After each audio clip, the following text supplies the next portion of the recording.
Heartbreak struck on Friday, August 15th, as Travis Kelce and the Kansas City Chiefs walked out of Lumen Field in silence after a dramatic showdown ended with a crushing loss to the Seattle Seahawks.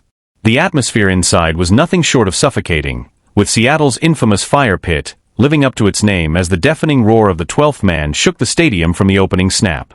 For Patrick Mahomes and his teammates, every play was a battle against both the Seahawks defense and the relentless noise pouring from the stands.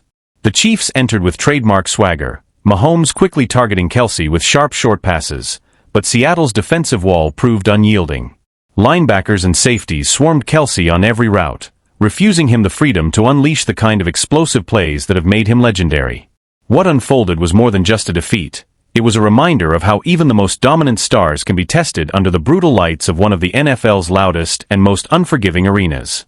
The momentum-shifting blow arrived in the third quarter when the Seahawks capitalized on a costly Chiefs offensive mistake to seize a crucial score, and from that instant, the balance of the game swung firmly in Seattle's favor.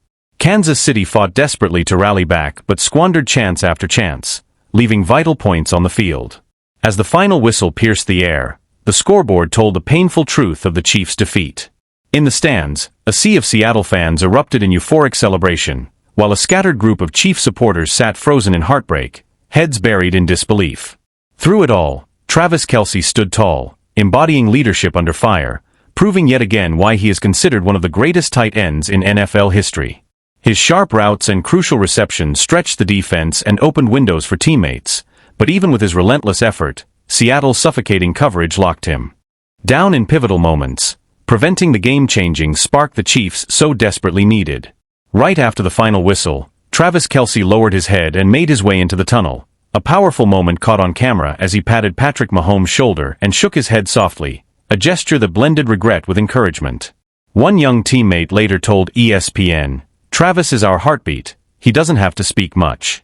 Just watching how he battles on the field and lifts us up afterward shows us his professionalism and relentless drive."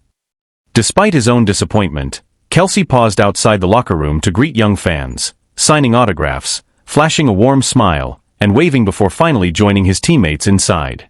The mood that followed was heavy. The Kansas City locker room fell silent, stripped of the usual laughter and energy that come with victory.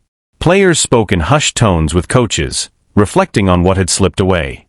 Andy Reid addressed the media briefly, admitting, "We had chances but didn't finish. It was a tough loss, and we need to learn from it. I know this team will bounce back stronger."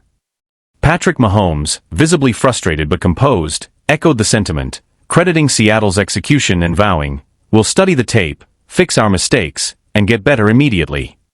The season stretches far ahead, and surrender is not in the DNA of the Kansas City Chiefs.